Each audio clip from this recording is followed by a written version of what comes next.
Luz de Deus, composição, beleza e música de carinho.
Devoção, composição, letra e música de Fernando Jesus.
Boa noite, queridos irmãos. Felizes por estarmos juntos na Casa de Esther Xavier, na nossa reunião sincera da quinta-feira. Hoje, claro, mais segunda desse banquete espiritual, aproveitando o trabalho magnífico do nosso coral, da nossa casa, regido aí pela nossa companheira Ariadna. Nós estamos, então, dando boas-vindas a todos. Hoje, com prazer, com honra, recebendo o nosso irmão Milton Menezes, que a gente não perca tempo, que nós possamos aproveitar o máximo possível. Nós vamos tocar aqui da nossa primeira mulher, que faça a prece do nosso e nós vamos fazer uma apresentação do nosso companheiro Milton Menezes, conhecido.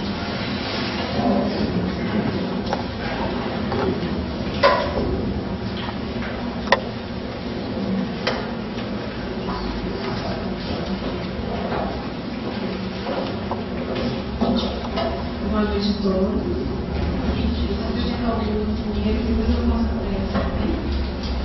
Meu nome é Valéria, e nós somos parceiros de trabalho, comigo de orador espírita, há muitos anos, e desde o Instituto Vida Contínua, cuja sede é no Rio de Janeiro. Nós temos uma unidade aqui em Belo Horizonte, que é sobre minha coordenação, meu terapeuta, e tenho 3 livros publicados. Um deles, infelizmente, já esgotado, com a terapia de vidas passadas e efetivas. O segundo é esse aqui, que a gente tem algumas unidades na livraria, da prefeitura, desse livro acabou. E o que está tem um outro, que é o Terapia de Transformação Consciente. Vamos a ver,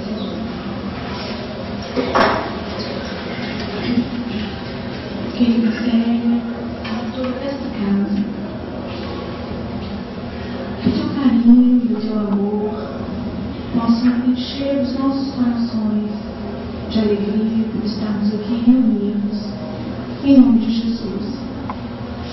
Que possamos absorver cada uma das palavras aqui ditas, que possamos sair daqui cheios de paz, carinho, boas vibrações e amor. Que assim seja.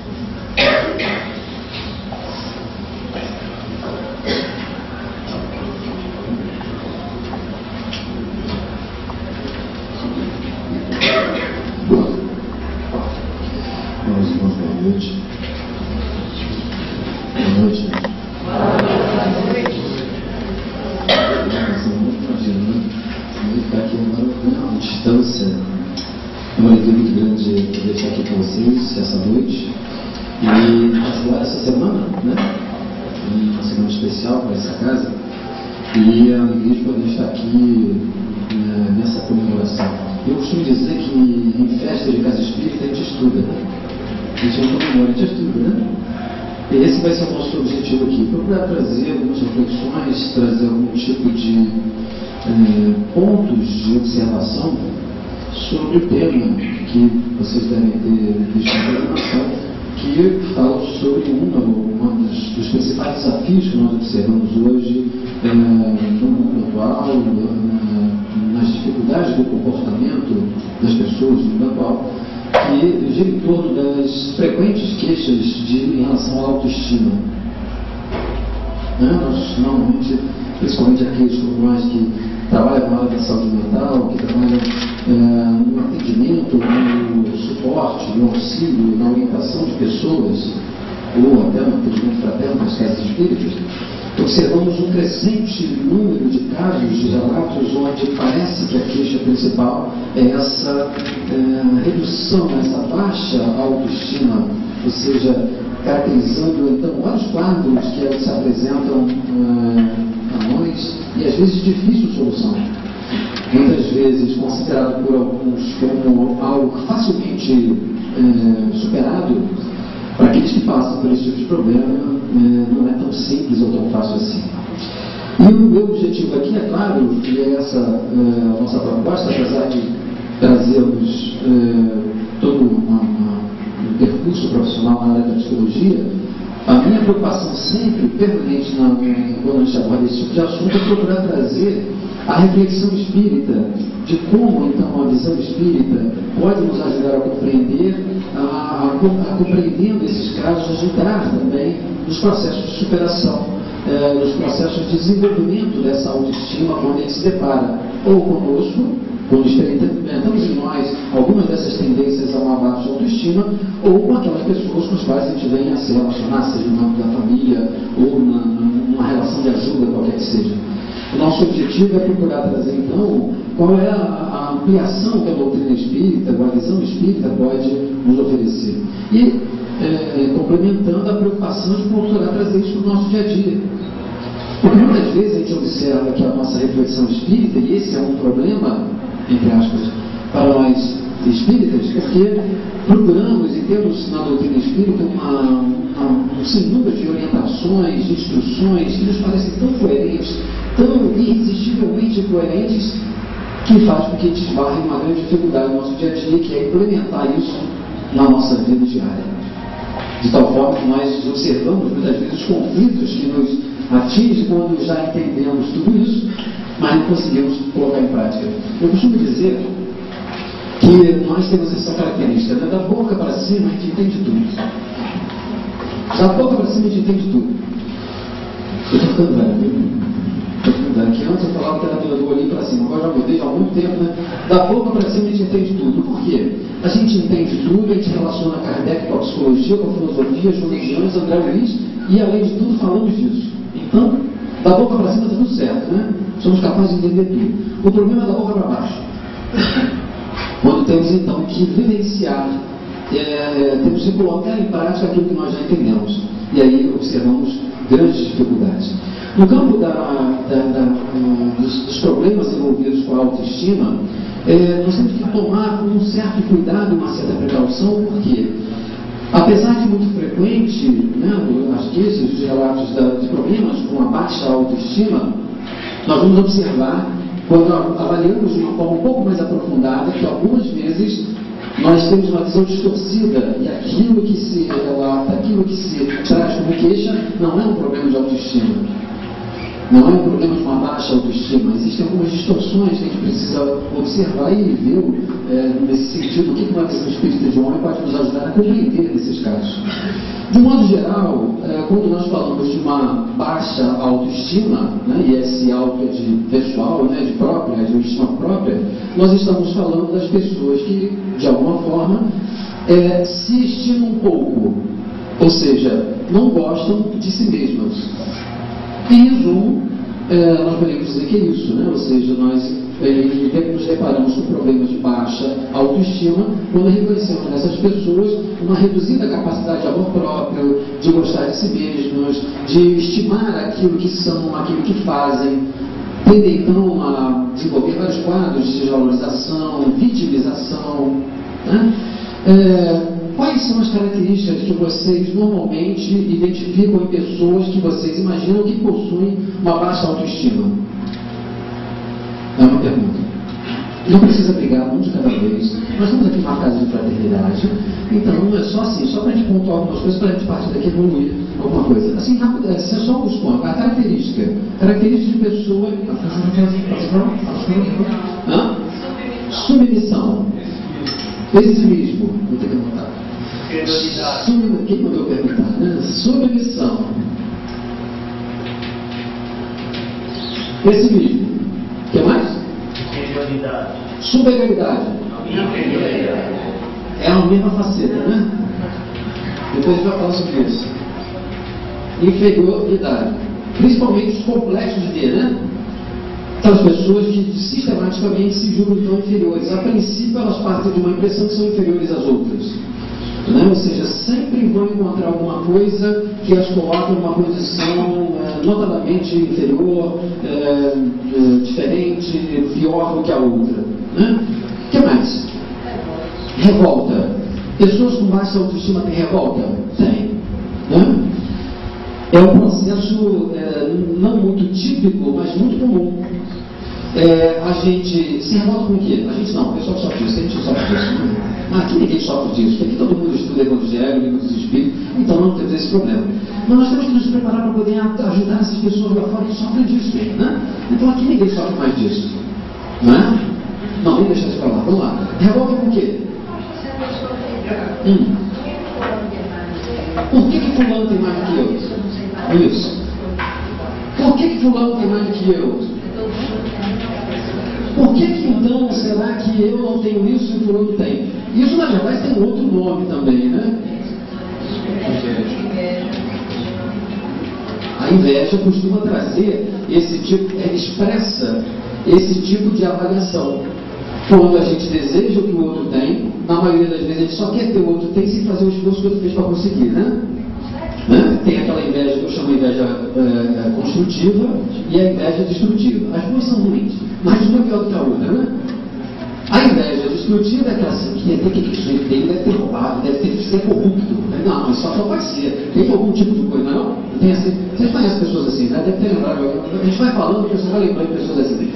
E tem a inveja construtiva, que é aquela assim, nossa, o que o cara tem? Eu vou fazer de tudo que eu quero ter também. Ela é um pouco construtiva porque, apesar de pautar o desejo de ter o que o outro tem, ela nos remete a fazer algum esforço para conseguir aquilo. Ou seja, ela é construtiva. Ela tem uma negatividade que normalmente ela aspira, ela busca aquilo que o outro tem, sem, na maioria das vezes, a gente poder avaliar se temos recursos, se temos condições, se aquilo é oportuno, se é bom para nós. Então, a revolta, ela costuma vir porque na constatação que de alguma forma a gente não tem, ou não possui, ou não é aquilo que o outro tem ou possui, a gente se revolta, se queixa. Sabe aquelas pessoas que reclamam de tudo? Que nada tá bom? Que... Lembrou de alguém? Lembrou de alguém? Ah, que isso, com justiça, não, não tem muita coisa assim, né? O problema de falar dessas coisas é isso, né? A gente vai lembrando, vendo os rostinhos, vai vendo que o pessoal vai se lembrando de alguém em casa, né? Alguém no trabalho, o trabalho então está cheio, né? Enfim, a revolta porque, ao invés de ser aquele quadro típico onde a baixa autoestima passa, o que é mais comum, com um entristecimento, um isolamento, né? Esse tipo de abatimento pessoal, muitas vezes isso se camufla e é maquiado por essa atitude queixosa, crítica. A pessoa que critica tudo, nada está bom para ela, muitas vezes é porque, ao constatar que ela vai ter que se defrontar com alguma coisa que, por exemplo, ela não tem condição de mudar, é mais fácil ela assumir aquela posição de quem está de fora, você está vendo como está errado? Ela não tem a disposição de ir lá e fazer, até porque, na maioria das vezes, não se sente capaz. Mas ela gostaria de ter isso, então o que ela faz? Ela fica de fora e fala assim, eu falei sim, assim é melhor, olha só que absurdo. Ou seja, isso pode estar camuflando essa constatação, na maioria das vezes inconsciente, não é consciente da pessoa, ela não traz isso conscientemente, de que na verdade ela tem dúvidas sobre a capacidade dela. Então a insegurança é uma característica. Pessoas inseguras, pessoas que têm dificuldade de tomar decisão. Depressivo, um estado de tristeza, de uma melancolia, de uma apatia, né? Que muitas vezes a gente vai chamar de depressão, mas são mais brandos, não chega a ser um quadro depressivo, né? Aquele basicão. Não, é um quadro que tem a ver com essa impressão de uma outra tristeza, de uma certa incerteza em relação a conseguir coisas, a ser feliz. Algumas coisas em relação a isso. Outras, por exemplo, em relação à culpa. Pessoas que trazem então uma sensação de serem culpadas. Ou seja, a gente não aí a dificuldade é que muitas vezes as pessoas falam assim, elas têm baixa autoestima porque se sentem culpadas. Ou elas são culpadas e se sentem culpadas porque têm uma baixa autoestima. Em cada quadro, em cada situação, nós vamos ter uma combinação diferente. Mas esse quadro de culpa, uma sensação de culpa, ela normalmente pode trazer, vir acompanhada com uma sensação de se querer pouco. A gente vai conversar um pouco sobre isso, um pouco mais profundamente. Comportamentos, às vezes, autodestrutivos podem expressar uma estrutura de baixa autoestima. Então, pessoas, por exemplo, que se envolvem, que desenvolvem no alcoolismo, por exemplo, alcoólatras, compulsões, às vezes, alimentares. Compulsões alimentares podem ser a expressão, a forma de atender à ansiedade por conta de um processo de baixa autoestima. É uma tentativa na psicologia que chama de compensação, né? Tenta-se compensar o prazer com alguma coisa porque, de um modo geral, não se acredita ser possível ter prazer com outras coisas. Mesmo que, nós temos um leque, uma série de reações, e que às vezes fisicamente refletem esse tipo de quadro que a gente está falando, né? Desleixo físico, com cuidado físico, uma posição um pouco mais arcada, não sustenta o olhar, estão sempre olhando para baixo, tem dificuldades ao falar, falam intercortadamente, porque de alguma forma não tem essa segurança, essa altivez no sentido de estar debatendo alguma coisa, enfim. Mas podemos também ter o lado oposto. E muitas vezes nós vamos perceber comportamentos, por exemplo, agressivos, pessoas que são sistematicamente agressivas, críticas ou revoltadas, e elas utilizam isso como uma estratégia para, no fundo, preservar a sua insegurança. Olha que rolo. Nós estamos começando a complicar o negócio. O negócio está ficando complicado agora, hein? Perfeccionistas, pessoas perfeccionistas. As pessoas perfeccionistas, elas podem até desenvolver uma questão de uma baixa autoestima, um efeito disso, principalmente quando começa a constatar que não vão conseguir que as coisas sejam tão perfeitas como elas gostariam. E aí elas começam então a se sentir desmotivadas, e não são só as perfeccionistas, mas, por exemplo, as controladoras. É raro encontrar pessoas controladoras. É muito difícil. Não. Aqui não deve ter, no Rio está cheio, mas aqui deve ter. Aqui não é raro. Abençoada pelo Senhor, mas enfim, né? Não tem esse tipo de problema. Pessoas que querem tudo do seu jeito, vocês conhecem? Não é. Você imagina, no Rio está cheio. A pessoa quer tudo do jeito dela, de repente ela percebe que nem tudo consegue ser do jeito dela, o que ela faz? Ela tenta que tudo seja do jeito dela. Aí depois ela começa a ver que nem tudo vai ser. O que ela faz? Continua tentando. Desenvolve então um quadro de ansiedade, começa então a desenvolver, às vezes até distúrbios de ansiedade, como pânico, como fobias, e não percebem, até que num dado momento elas então constatam isso. Normalmente elas vão desencadear a partir daí o quê? Um quadro depressivo.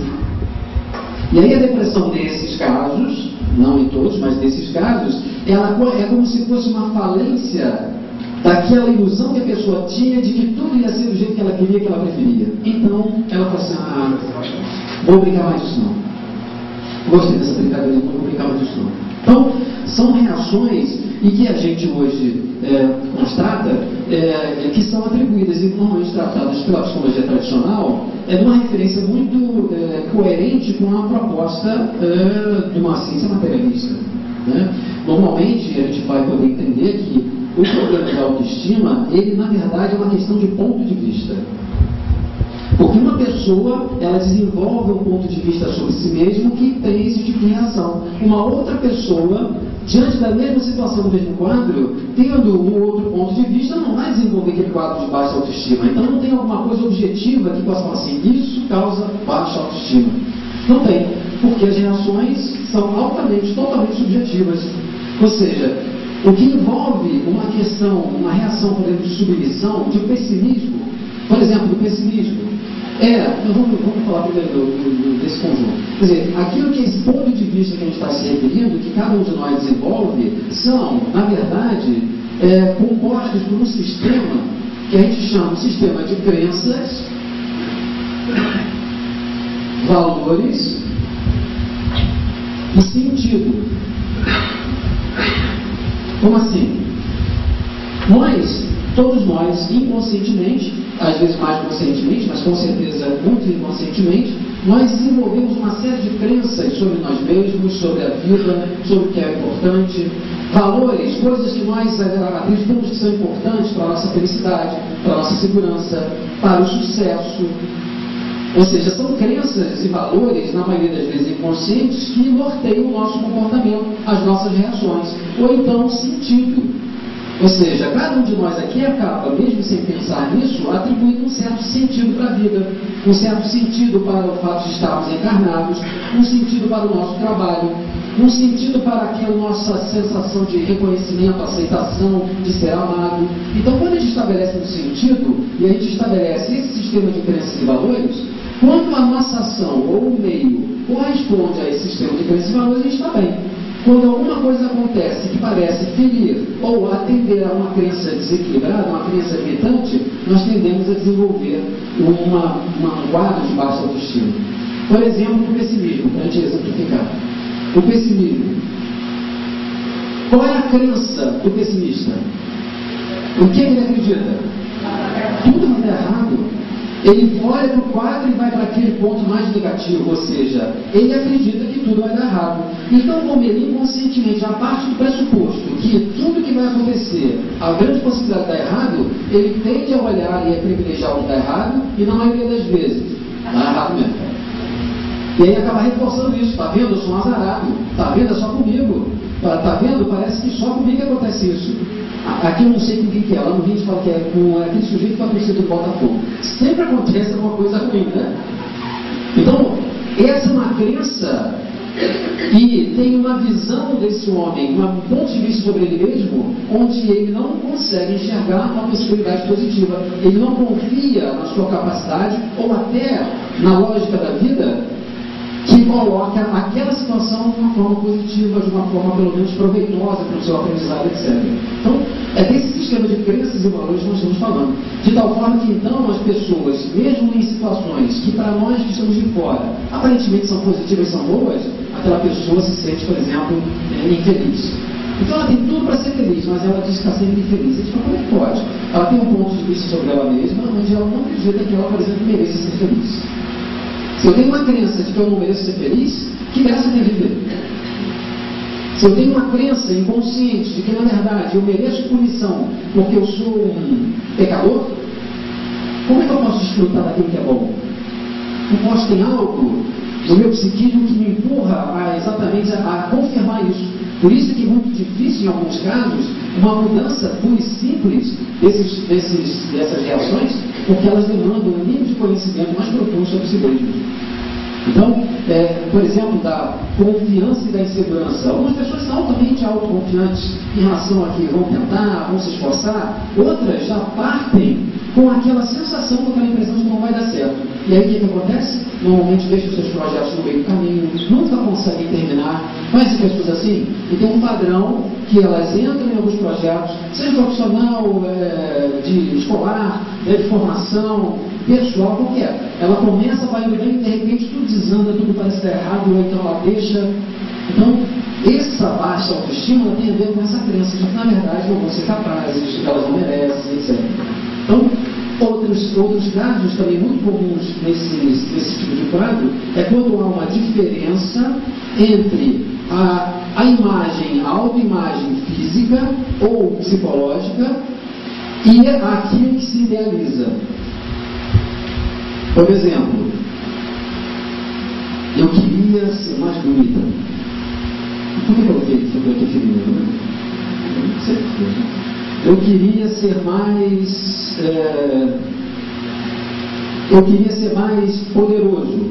Eu queria ser mais... Enfim, eu queria, quer dizer assim, eu gostaria, ou eu tenho a impressão que se eu fosse assim, eu seria melhor, eu seria melhor aceito, eu seria mais feliz. Então, como eu constato que, na verdade, não atendo aquilo que eu idealizo, então eu não gosto de mim. É como se a gente desenvolvesse, eu só gostaria de mim se eu fosse assim. Eu me lembrei agora de um caso, de uma cliente que eu tive há alguns anos atrás, uns 5 anos atrás, um caso de me lembrei disso. Ela insatisfeita com o corpo dela. E ela olhava para mim, olha só, quanta celulite. Eu falei, mas qual mulher que não tem? Não, assim, né? Vai entre nós, né? Não, mas olha só, cheio de celulite, tal, os meus seios são muito pequenos em relação ao meu corpo. E ela, mas tinha uma dificuldade financeira. Então ela fez que ela conseguiu que os avós maternos, que tinham algum recurso, financiassem uma operação plástica que ela colocasse uma prótese. Então ela falou assim, nossa, olha, eu vou realizar o sonho da minha vida. Agora eu vou ser aquela mulher, né? Eu vou colocar, e foi no médico e tal, e a gente tem um processo terapêutico, ela tem uma questão de ansiedade, dessa insatisfação com a vida, ela é insatisfeita com tudo. E o corpo era um dos itens. E ela então resolveu o problema da insatisfação com o corpo, colocando uma prótese. Chegou no médico, no cirurgião plástico, e ele olhando, avaliando, conhecedor disso, um bom cirurgião, avaliando pela estrutura, corpo, etc. Ele falou assim, olha, eu sugiro a você uma prótese de 210 mililitros. Ela falou assim, muito. Assim eu vou ficar com uma airbag muito grande, eu acho que é muito. Eu quero fazer o seguinte, eu acho que o melhor é 175. E ele falou assim, mas olha só, na minha avaliação, 210 é melhor, não, 175 eu não quero, porque também você vai exagerado. Ele falou assim, olha, ela não, eu quero, mas tudo bem, não vou discutir com você. Fez a cirurgia, colocou 175. Quando ela saiu da cirurgia, depois de poder tirar todos os descontos, não sei o quê, que ela olhou e falou assim, ficou ruim. Ficou pequeno. Não gostei. Olha só, eu agora gastei esse dinheiro todo. Olha só o que eu vou fazer, né? Eu falei para ela, se você tivesse colocado essas ideias, você fala, está vendo? Por isso que eu falei que queria ser 75 ficou grande. Porque a questão objetiva não era de fato se era 175 ou 210 milímetros, né? A questão era, essa insatisfação com o corpo faz com que ela buscasse, fez com que ela buscasse uma modificação, uma adequação, mas que no fundo não atende aquilo que de fato faria com que ela gostasse mais dela. Isso que eu estou falando não é uma crítica e nem uma generalização para todos os casos de cirurgias plásticas desse tipo, porque muitas delas acabam resgatando até essa autoestima. Mas vejam, o resgate dessa autoestima é aparente, porque no fundo nós estamos adequando uma forma, porque de fato não conseguimos lidar bem com a forma anterior. Tudo bem, não tem nenhum problema, às vezes isso até é bastante razoável, mas em alguns casos isso não vai ser suficiente para trazer esse resgate, porque não é uma questão só de formatação do corpo, é uma questão de entendimento sobre si mesmo, sobre o que realmente gera essa insatisfação. Então, quando a gente pensa nisso, a gente precisa ver assim, como é que a doutrina espírita poderia nos ajudar a entender o que acontece com essas pessoas. E para isso, eu acho que a grande contribuição que a doutrina espírita tem é quando ela traz para nós, dentro do pensamento humano, uma nova visão de um homem, uma visão de um homem que amplia a possibilidade de explicação de alguns desses comportamentos, de algumas desses distúrbios, de algumas desses sofrimentos que nós temos. A gente tem se dedicado nos últimos anos a esse tipo de reflexão, né? Ou seja, a grande diferença e a grande mudança que a doutrina espírita traz é, no meu modo de ver, exatamente essa visão de homem. Por quê? Kardec vai começar a colocar, principalmente no Livro dos Espíritos, final do século XIX, uma ampliação da visão de homem que se mantinha, ou que existia até então. Por um lado, uma visão religiosa, uma visão de um homem das tradições religiosas, que davam conta de um homem, um ser humano, que tem a sua dimensão física e a sua dimensão do espírito, né? Já as tradições religiosas consideravam a imortalidade da alma. Isso só que numa visão católica, enfim. Esse homem, ele vai transitar na sua vida, desde o seu nascimento até o momento da sua morte, entre aspas, né? De forma a garantir que ao longo dessa trajetória, depois da morte, o seu espírito pudesse ir para uma de duas destinações. Não é isso? Ou ele iria para o céu, ou ele iria para o quinto dos infernos, né? E arder no mármore do inferno. Ou seja, nessa visão de homem, nós temos a possibilidade da felicidade fora da vida. Esse homem só vai poder ser feliz depois que ele morreu. Isso fazia com que nós pudéssemos, muitas vezes, envolver uma certa angústia existencial sobre o sentido de muitos dos sofrimentos que escapavam à nossa compreensão, à lógica disso, né? De alguns tipos de vida tão mais sofridos do que outros. Em paralelo e, paradoxalmente, a essa visão de um homem, nós víamos, principalmente a partir do século XVII, o desenvolvimento de uma outra visão de um homem, desenvolvida pela ciência materialista. Porque a partir do momento que o pensamento humano começa a desenvolver a razão, começa então a se encontrar outras explicações para o fenômeno humano que antes eram atribuídas a Deus. Por exemplo, no caso do sofrimento, desse tipo de problemas psicológicos, físicos, a visão das tradições religiosas atribui o quê? Esse homem sofre porque está sendo punido por Deus, pelo seu pecado, porque é um pecador. Quando a ciência começa a entender o funcionamento do corpo humano, ela põe por terra essa explicação e começa a dizer o seguinte: na verdade, aquele sofrimento é uma lei que rege esse corpo humano, que em algum momento tem algum problema, um distúrbio, e gera então o adoecimento, o sofrimento, o desequilíbrio, seja físico ou psicológico.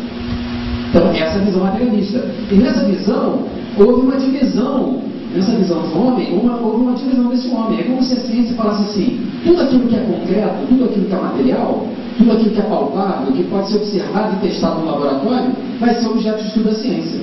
Agora, tudo aquilo que for subjetivo, pensamento, alguém já viu um pensamento? Já mediu um pensamento? Alguém já mediu um sentimento? Alguém já viu o espírito? Não, quem a gente pode falar que o espírito é já escrever, né?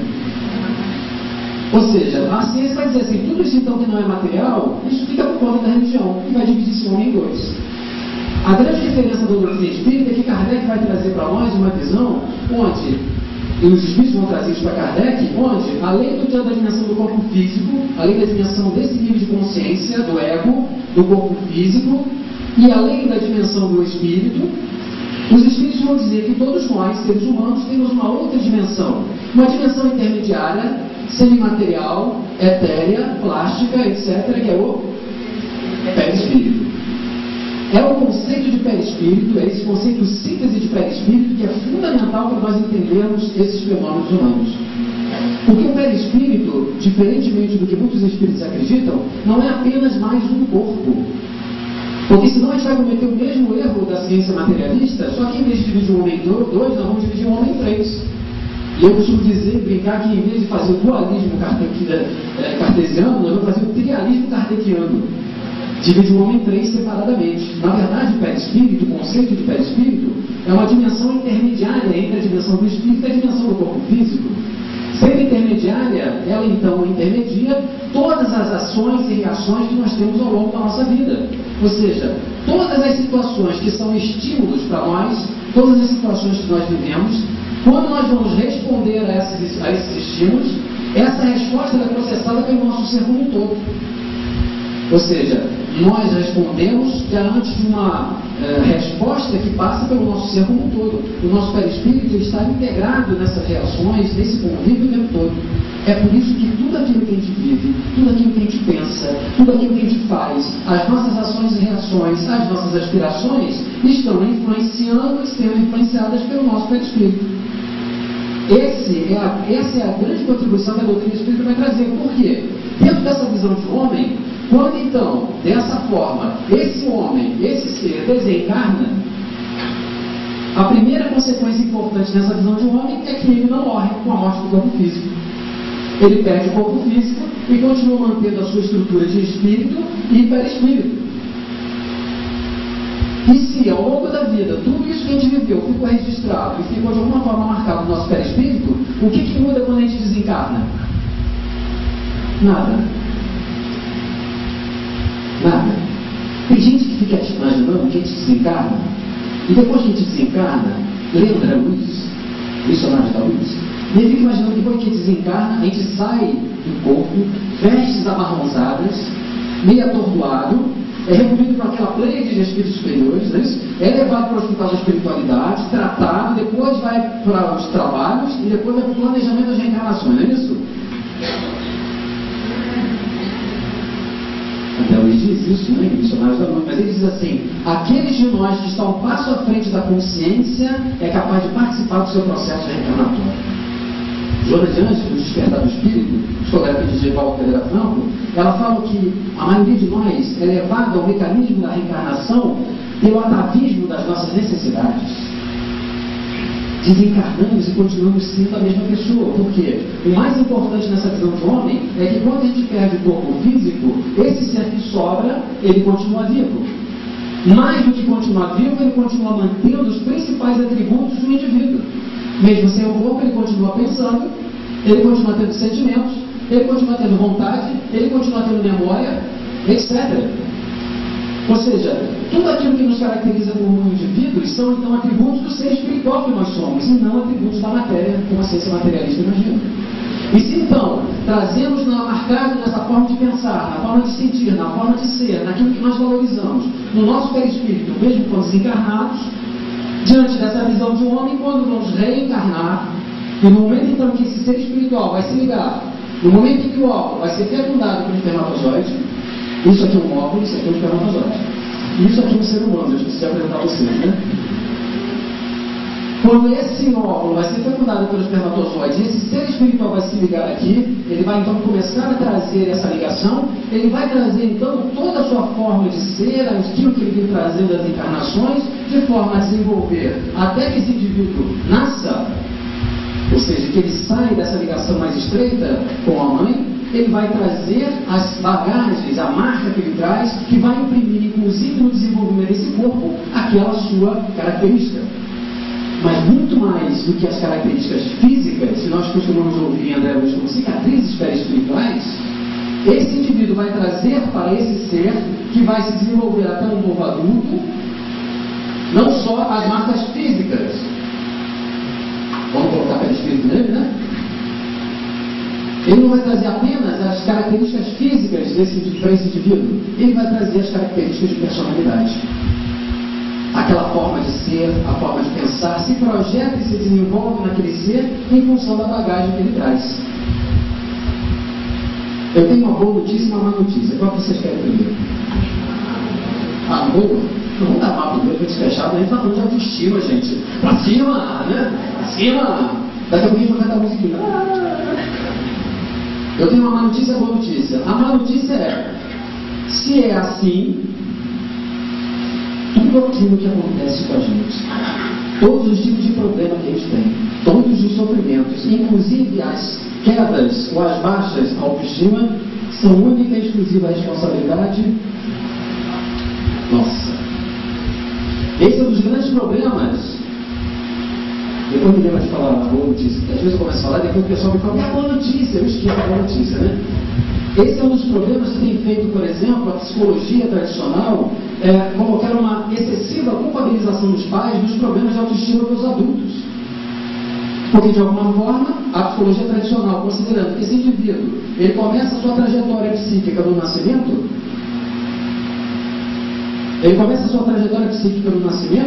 e considera que o psiquismo é uma tábua rasa, que você não tem registros, então, quando esse indivíduo adulto, puxa vida, mas muito simples, né? Ou seja, o que a psicologia atribui? Se o psiquismo é uma tábua rasa e o indivíduo começa a sua trajetória quando ele reencarna, então, seja geneticamente, ou seja, vamos colocar para falar, o pé de espírito e espírito, né? Vamos colocar aqui então, mano. O pé de espírito e espírito. Então, quando a psicologia tradicional vê, gostou do nome aqui? Né? Eu podia fazer uma palestra, eu fiz um bonequinho, né? Fiz um comentário, eu sempre faço esse bonequinho. Uma assombração, vocês não viram desenhar uma assombração? Nossa, viu? Aí a menina chegou para uma rapaz depois da palestra, viu? Como tinha falado os casos desse, aí uma rapaz depois da palestra chegou para mim e falou assim, ele falou sobre o caso, ele estava com uma filha de 12 anos do lado. E ele brincou comigo do bonequinho. Aí a menina falou assim, não, olha só, você ela muito séria, ela falou assim, o seu bonequinho não é feio. O problema do seu bonequinho é que ele não tem pescoço. Não é mesmo. Aí eu tentei colocar pescoço, mas ficou pior, né? O que a psicologia tradicional acaba fazendo? Seja porque mamãe forneceu a carga genética no óvulo e o papai forneceu a carga genética no espermatozoide, juntaram e deu nisso. Ou então, aquilo que a gente chama na psicologia de socialização primária, ou seja, logo no início da infância, que como característica que a gente absorve do meio, dos valores do nosso meio, internalizam de tal forma que estruturam a personalidade. Não é isso? E aí a psicologia precisa debater se é genético, se é cultura, etc. Ou seja, não tem jeito, né? Seja geneticamente, seja porque são responsáveis pela primeira infância, papai e mamãe, não tem jeito. Tem problema de baixa autoestima? Pai dominador e mãe ausente. Ou então o contrário, que é mais comum, mãe dominador e pai ausente, né? Agora eu costumo dizer que então não tem saída. Quem é que não teve? Quem é que não teve?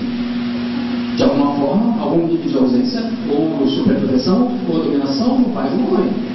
Né? Ou seja, nós acabamos então atribuindo a esse tipo de problema uma culpabilização de pai e mãe que distancia a responsabilidade individual da pessoa, que é essa lógica da doutrina espírita desfaz.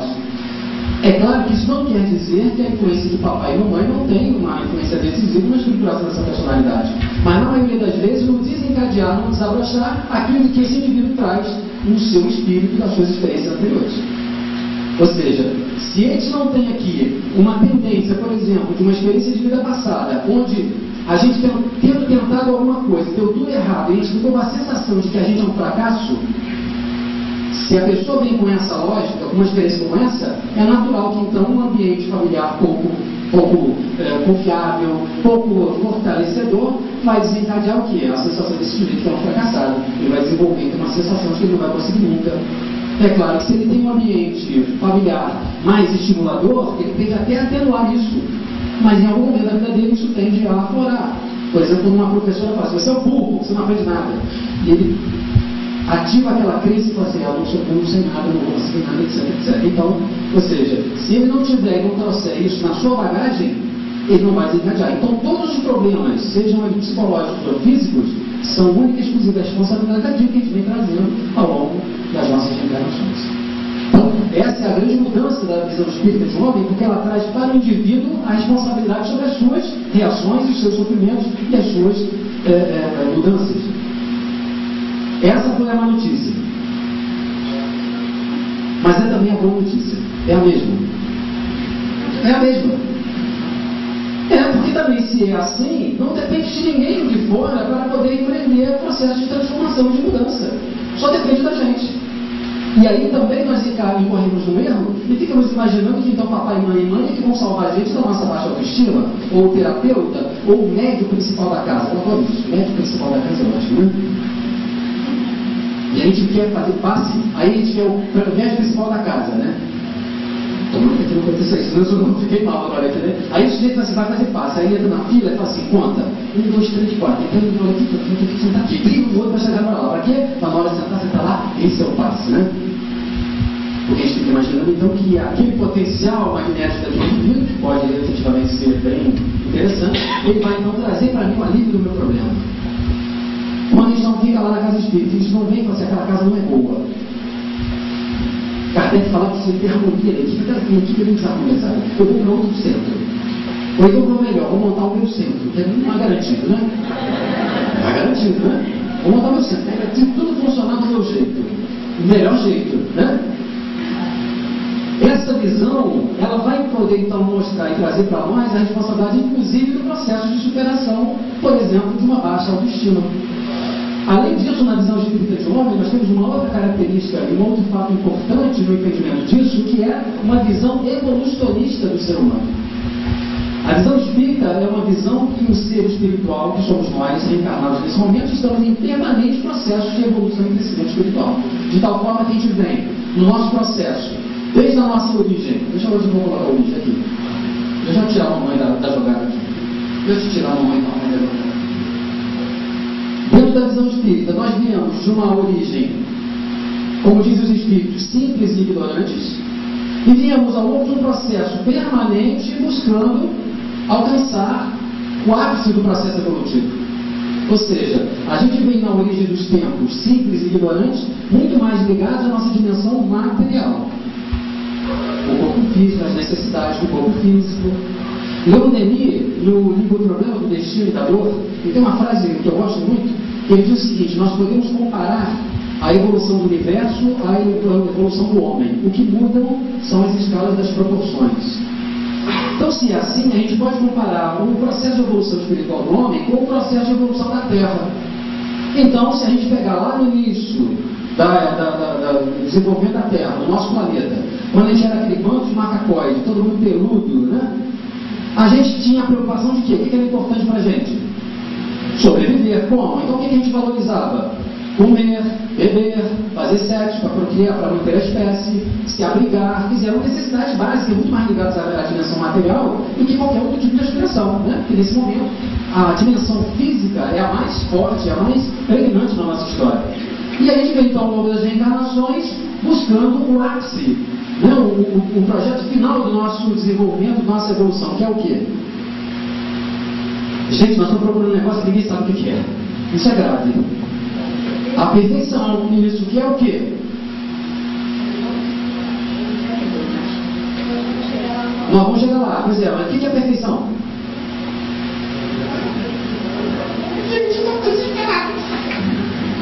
O que nós estamos buscando, gente, no final do processo? A evolução de quê? Progresso de quê? A perfeição. Do espírito. E o que quer dizer isso? Chega de perguntas, não é? Nós, na verdade, estamos buscando, no final do nosso processo, a nossa consciência de que somos espíritos. Adquirir a consciência da nossa natureza espiritual. É nesse momento que nós vamos perceber e ter a noção de que somos espíritos. Eu costumo dizer que é nesse momento que nós vamos entender o que é Deus. Que é nesse momento que nós vamos ter um entendimento do porquê disso tudo, de onde a gente veio, o que a gente é, o sentido disso tudo. É nesse momento. O momento que nós vamos estar plenos da nossa natureza, conscientes da nossa natureza espiritual. Que já está, isso é o mais bonito, que já está latente dentro de nós. Ou seja, o nosso processo de crescimento e de evolução, ele é presidido pela necessidade do espírito de se tornar consciente. Só que nós, como estamos ainda numa trajetória muito marcados pela dimensão da matéria, ainda atendemos às necessidades da matéria. Ok? Está claro isso? Pensando nessa forma aqui, aonde é que nós estamos nessa curva? Sem pessimismo, mas também sem otimismo ingênuo. Aonde é que nós estamos nessa curva? Na metade. Um pouquinho mais? Eu adoro gente otimista. Um pouquinho mais. Não é tão que eu coloco o boneco aqui, né? Mas estamos aqui, né? Nós estamos aqui. Por que nós não estamos na metade? Porque se nós estivéssemos na metade, nós teríamos um equilíbrio entre a nossa consciência material e a nossa consciência espiritual. E nós ainda não temos. Desde que nós estamos aqui, hoje é quinta, né? Quinta-feira à noite, em vez de estar vendo Paraíso Tropical, não, como é o nome da novela agora? Duas Caras. Em vez de ver Duas Caras, vocês estão vendo essa cara aqui, né?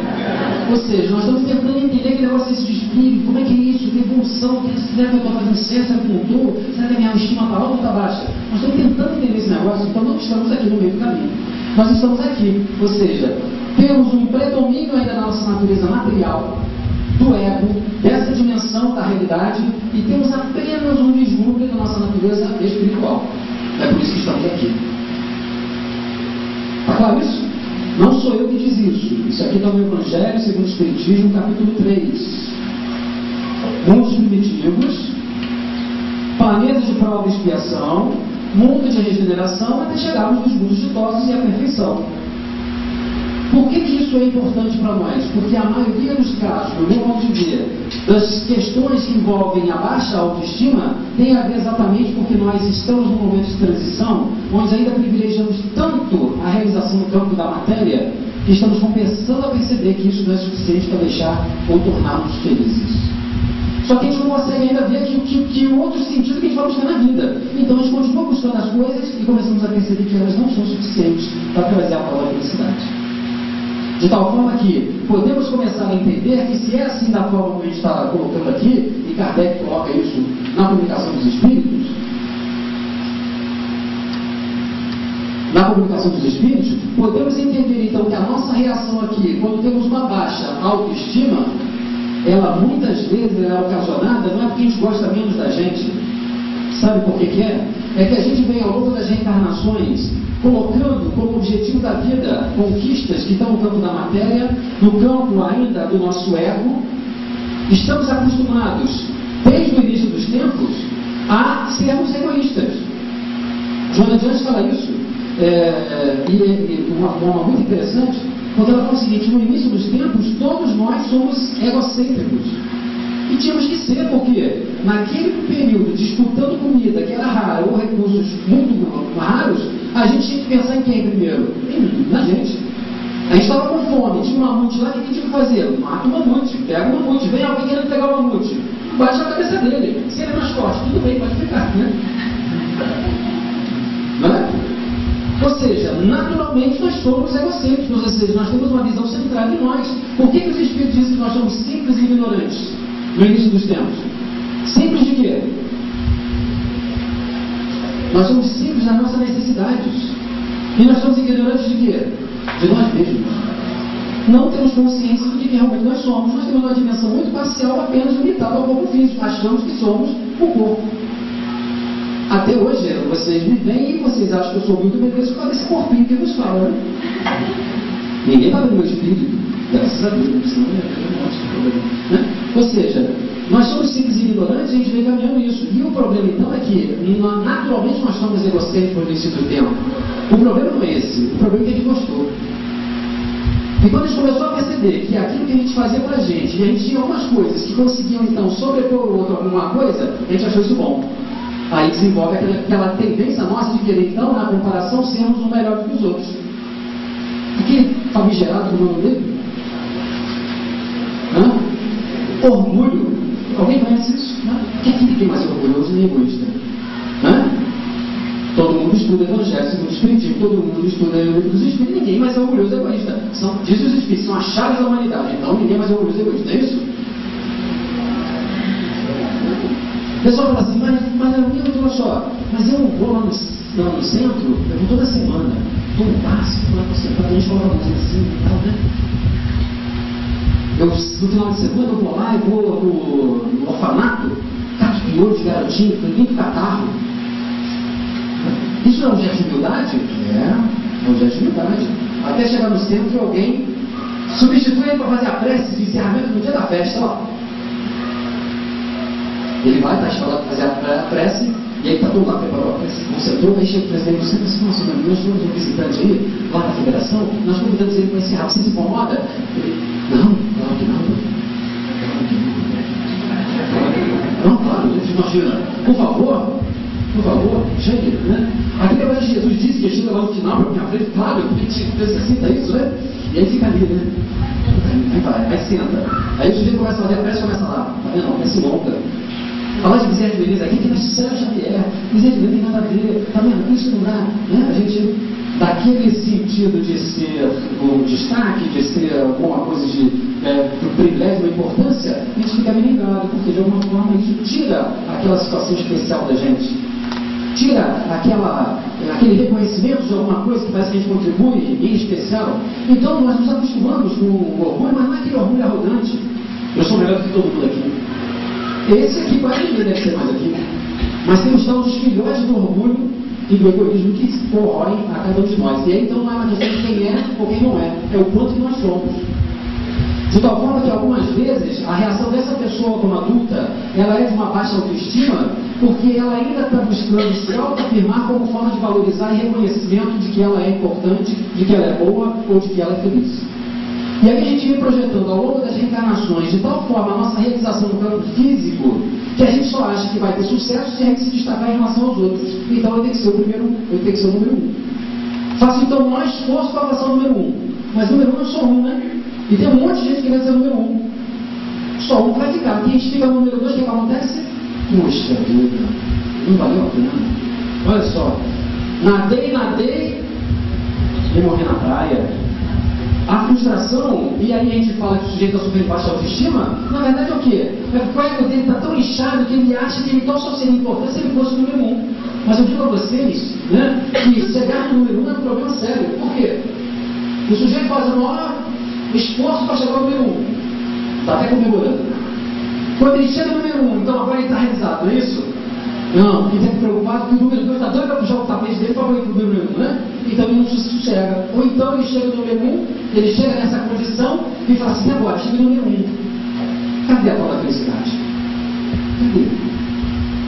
Ou seja, a gente começa então a perceber que não vale a pena. Esse processo de autoafirmação, e esse é um ponto alto importante, vem numa tentativa ainda do ego de, quando a gente se afirma naquilo que a gente acha que é melhor que o outro, a gente vai de fato ser mais feliz. A maioria de nós sofre quando percebe que o outro é melhor do que a gente em alguma coisa. Mas veja que isso é uma grande ingenuidade, porque é claro que eu sou melhor do que vocês em alguma coisa. E compensação, vocês são melhores do que eu em outras tantas coisas. A gente tem uma ilusão de plenitude, onipotência, achando que então a gente só vai ser pleno se a gente tiver tudo. Na condição que nós estamos, ou seja, é uma falta de entendimento do sentido da vida. Qual é então o sentido da vida? Qual é o sentido de estarmos então reencarnados? Por que então trazemos ainda essas crenças? Porque dentro dessa lógica da evolução, do desenvolvimento, o nosso objetivo a cada reencarnação é exatamente poder conhecer o que é que nós somos e podermos escolher melhor o que é importante e o que faz diferença na vida. Quando a gente não se separa e começamos a buscar coisas que parecem tão importantes, mas não trazem essa satisfação, isso é uma indicação de que nós estamos precisando começar a rever os nossos valores, as nossas crenças. Então, essa autoafirmação normalmente vem por essa luta de espaço na sociedade, do sucesso profissional. E às vezes a gente coloca de tal forma a energia nessa realização que quando a gente alcança, aqueles que alcançam ainda percebem uma lacuna e acham então que está faltando alguma coisa, ou então que são incompetentes. Principalmente quando não chegam a esses pontos que eles imaginavam. Começam então achando que são incompetentes e não têm valor. E aí acham que então é como se a gente tivesse uma crença de que a gente só pode gostar da gente se a gente for o melhor. Isso acontece muito no meio espírita, porque nós, de alguma forma, somos solicitados a buscar a perfeição nessa vida. E para isso exercemos às vezes um tal rigor, uma tal exigência para a gente mesmo, que a gente se distancia de aspectos importantes da própria evolução. A gente fica tentando ser perfeito nessa vida. E quando a gente percebe que cometeu um erro, a gente faz o quê? Eu não podia ter cometido esse erro. Eu espírita. Claro que podia, tanto é que cometemos, senão não tinha cometido mesmo. Mas a gente se atribui uma exigência porque a gente queria ser perfeito nessa vida. Eu lamento informar vocês, mas a maioria de vocês não vai ser perfeito nessa vida. Eu coloco a maioria, que pode ter alguém tão iludido que vai conseguir, que seria um choque. Ia ser falta de caridade. Então eu falo que a maioria, que pode ser alguém muito iludido, que seria a falta de caridade, né? Imagina assim, né? Então se a maioria não vai alcançar a perfeição nessa vida. Ou seja, nós então, muitas vezes, caímos numa baixa autoestima porque percebemos que não vamos ser capazes de ser perfeitos. Então, se eu não sou perfeito, então não sou nada. Quando a gente falou aqui do complexo de inferioridade, o complexo de inferioridade, na maioria das vezes, ele vem na contramão, no reverso de uma característica de orgulho. Porque para mim é tão importante ser o superior que quando eu identifico alguma coisa que não me coloca no superior, então eu sou inferior. Então eu pego um ponto negativo, às vezes aquele que eu não tenho realmente como tão desenvolvido, e por conta desse ponto negativo eu generalizo então que eu sou ruim, eu sou incompetente. A gente generaliza em cima de um ponto negativo, coloca aquele ponto no ser decisivo para a nossa estima e não conseguimos qualificar ou dar valor àqueles outros pontos que nós já conseguimos desenvolver a nossa estima, a nossa qualidade. Ou seja, esse rigor ele é ainda movido por esse orgulho que faz com que a gente olhe para a situação e a gente imagina que seria melhor ser assim e não conseguimos qualificar aquilo que a gente já é. Joana de Anjos tem uma expressão que eu gosto muito, que ela diz assim, que nós sofremos por completude.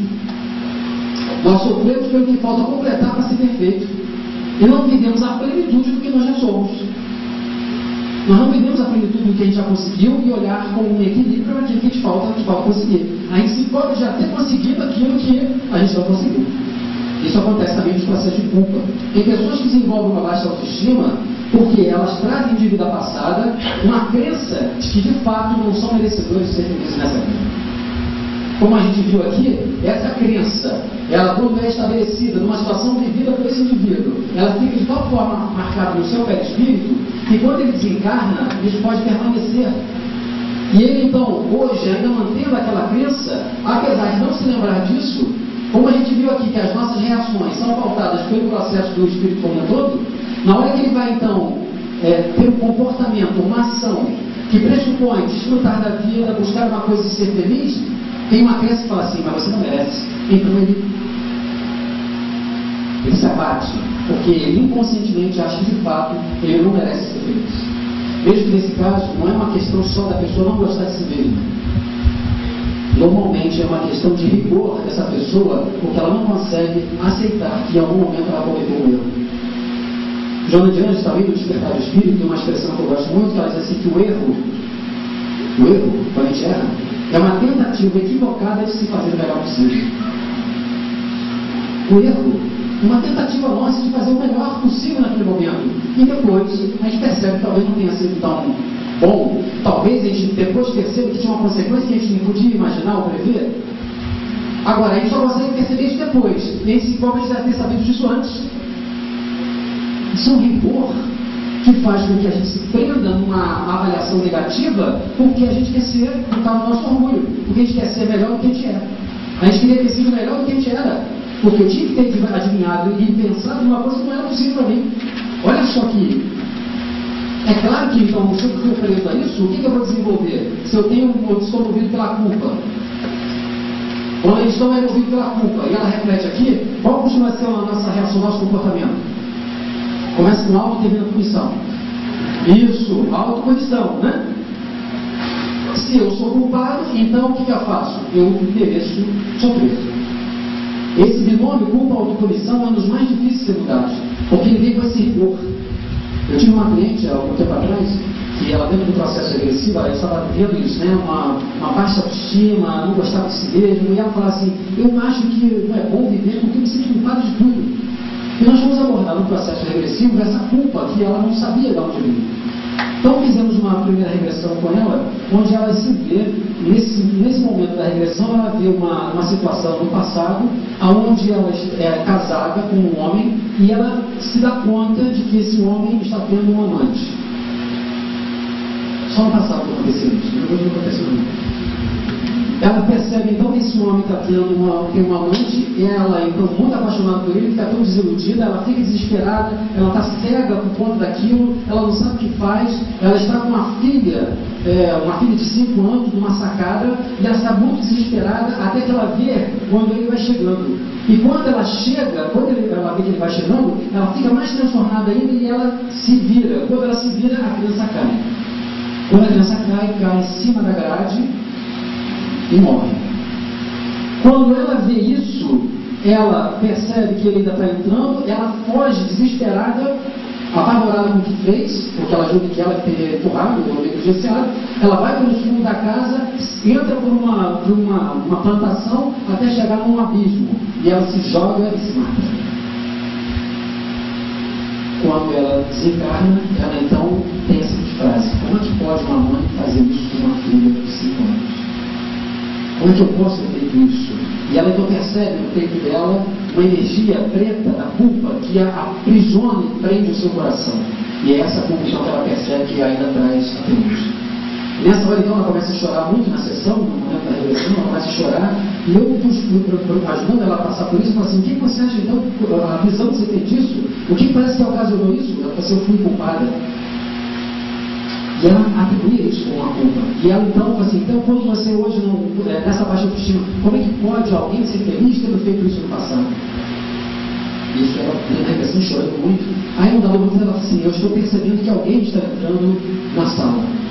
Ela não está muito criada de consciência, ela fala assim: eu sinto como se tivesse alguém entrando na sala, um espírito. Aí eu falo assim: mas como é esse espírito? É uma jovem, uma adolescente. E ela se dirige a mim e fala assim: minha mãe, você não percebeu que aquilo foi um acidente.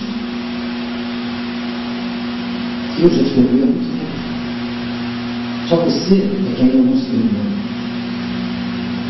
Ela então começa a perceber, começa a chorar mais ainda, que na verdade ela ainda se exigia por não ter aceito que ela tinha participado de um acidente. E é claro que a negligência dela, naquele sentido, tinha uma motivação, porque ela, transtornada naquele momento pela notícia da traição do marido, tinha se descuidado. Mas quem de nós, em algum momento, não se descuidou com uma criança? A vida colocava essa mulher numa condição de poder ser capaz de aceitar que naquela negligência, ainda movida pelo calor daquela traição, ela foi negligente e de alguma forma participou daquele acidente. Mas ela precisava aceitar e perceber que ela, como cada um de nós, ainda vamos cometer alguns erros. Vamos ser capazes de poder recomeçar a cada momento quando reconhecemos que de alguma forma fizemos alguma coisa que parece depois não ter sido a melhor decisão, a melhor escolha. Vejo que então, num caso como esse, essa baixa autoestima dessa mulher hoje, ela vinha por conta muito mais do rigor e da exigência dela com ela mesma do que por aquilo que ela pensava que tinha prejudicado, porque aquela menina já tinha perdoado ela há muito tempo. Mas ela sequer foi capaz de perceber nessa dinâmica que aquela pessoa já tinha perdoado e ela pudesse então recomeçar a vida. Ainda arrastava aquilo tudo por uma exigência e um rigor dela. Achava que não era vencedora por um rigor e um orgulho dela, e não pela vida. E eu falo isso para ela: a vida está te colocando numa situação boa. Você tem um corpo bom, você tem saúde, você tem uma família normal, cheia de problemas, né? Você tem um trabalho, você tem a sua mente clara. Então a vida, se fosse para punir você por algum tipo de excesso que tivesse cometido, ela daria uma restrição grave. Mas ela não está duvidando, olha só o que eu fiz. Eu falei: mas a vida está dizendo que você não precisa disso. E você está dizendo: mas eu preciso. A vida diz: não precisa, você diz: não preciso. Você está querendo ser melhor do que a vida. Você está querendo ser melhor do que Deus. Muitas vezes nós sofremos e achamos que estamos então abatidos por uma estima porque não somos capazes de reconhecer que a vida está nos colocando naquele lugar e naquela posição que nós precisamos para a nossa evolução. O objetivo da vida não é que a gente sofra. O objetivo da vida é que a gente cresça. Nós passamos pelos desafios e pelas diferenças e pelos problemas como experimentação daquilo que a gente precisa alterar e mudar na vida. E não para mudar aquilo que é impossível para nós ainda. Mas nós precisamos aceitar isso. Aceitar é diferente de acomodar-se. Aceitar é reconhecer que somos falíveis, que somos então capazes de cometer erros, mas temos a disposição de, aprendendo com aquele erro, não voltar a errar. É diferente de se acomodar, onde a gente se aproveita daquilo, se justifica, continua com um ganho. Isso é se acomodar. Aceitar é: eu ainda sou assim. E começar a propor uma mudança daquilo que a gente pode mudar, não daquilo que a gente não pode mudar. Porque senão a gente vai ficar achando que a gente é incompetente, que a gente é perfeito, que a gente...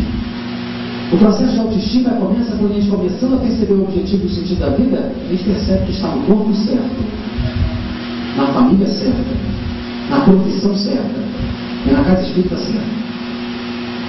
Estamos onde nós precisamos estar para o desenvolvimento do nosso espírito, dos valores, das nossas qualidades. Quando percebemos isso, tudo então é passível de agradecimento e de gratidão que está nos servindo como formas de aprimoramento, desenvolvimento.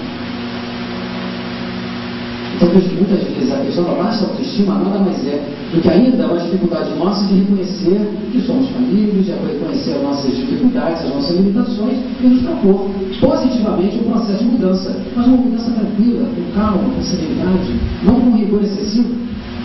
A gente às vezes se exige essa mudança usando na autopunição aquele chicotinho cor-de-rosa, né? Conhece o chicotinho cor-de-rosa? É um chicotinho cor-de-rosa para o amor, mas é um chicotinho para assim, eu não podia fazer isso. Como que eu posso ter feito isso? Eu devia ter feito diferente, mas é um chicotinho rosa, mas uma exigência divertida, porque não aceita a nossa condição intermediária de evolução. A questão principal é assim, qual é o sentido da nossa vida? Se a gente perceber que o sentido da nossa vida é o crescimento, é o aprimoramento, é a evolução, nós podemos aproveitar todas as experiências da nossa vida nesse sentido de crescimento. Para a gente encerrar, quando eu falo sobre essa questão do sentido da vida, eu gosto de contar uma história que aconteceu há muito tempo atrás.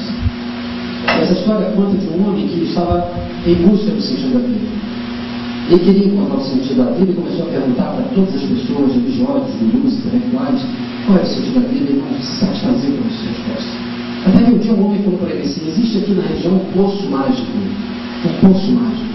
Você pergunta e o poço responde a verdade. Vai lá e pergunta para ele onde está o sentido da vida. E ele foi. Chegou ao poço e falou assim: poço mágico, onde eu posso encontrar o sentido da vida? E o poço respondeu a ele: você vai na esquina da rua tal com a rua tal no vilarejo, e lá está o sentido da vida. Ele achou estranho a indicação, mas foi no vilarejo, na esquina da rua tal com a rua tal, e só tinha duas lojas na esquina. Uma loja de produtos de madeira e uma outra loja de produtos de aço, cabos de aço, peças de aço. E ele olhou e falou assim: o poço me enganou. Na verdade, aqui não está o sentido da vida. Ficou decepcionado e seguiu a trajetória dele pelos países, buscando ao longo dos anos aonde ele podia encontrar o sentido da vida. Até que um dia chegou um homem que falou assim: existe nessa floresta um homem que dizem que encontrou o sentido da vida. Vai e pergunte a ele como é que conseguiu isso. Ele falou: como é que eu vou achar esse homem? Você vai reconhecer esse homem porque ele toca uma música. E você, ao se aproximar dele, vai ouvir a música, se direciona pela música e vai conversar com ele. Ele então adentrou na floresta, começou a ouvir uma música muito suave, ele se direcionou, ela foi ficando mais forte, até que ele chegou então muito perto, numa clareira, uma árvore, um homem assim, vestido muito simplesmente, vestido da indiana, apenas com um pano, e tocava uma cítara, aquele instrumento indiano. E ele, ao olhar para a cítara, ele falou assim: agora eu entendi o que o moço falou. Aqui está o sentido da vida. Porque a cítara é feita de madeira, cordões de aço e peças de aço. Ele percebeu então que o poço quis dizer a ele que o sentido da vida não é dado por nós. Ele é construído por nós por aquilo que nos é dado na vida. De tal forma que a gente possa construir um instrumento que possa tocar uma melodia muito harmoniosa, que é a melodia da nossa vida. Muita paz de vocês.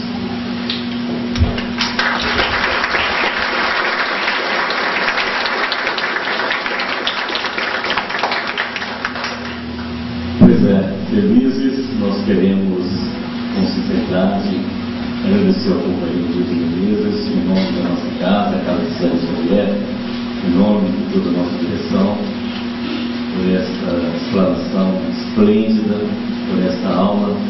E eu quero sugerir esse livro, Sentido do Sofrimento, os desafios de superação, para que a gente possa dar continuidade a esta verdadeira aula, porque a nossa necessidade é muito grande. E nesse livro a gente encontra algumas coisas fantásticas.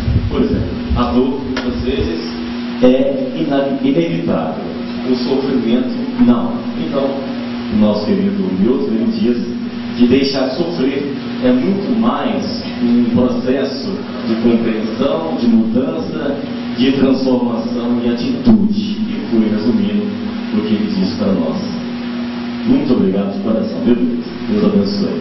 Nós queremos lembrar que nós estamos tendo a nossa feira do livro e que na feira nós encontra alguns exemplares ainda.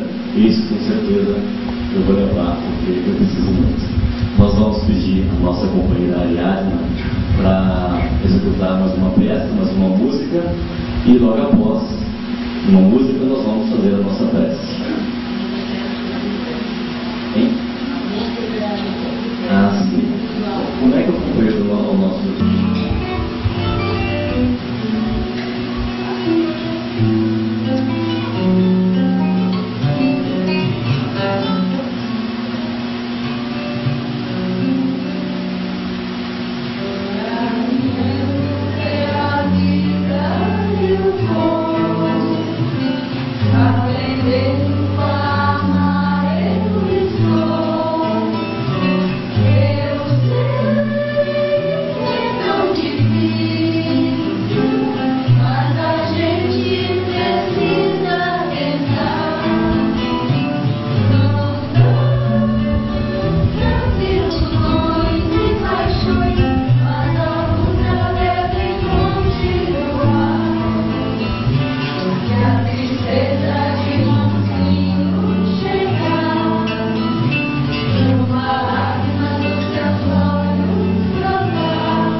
Senhor, sei das deficiências que carrego, venho a Ti como estou, por isso mesmo rogo, não me deixes a sós por onde vou, e não posso, Jesus,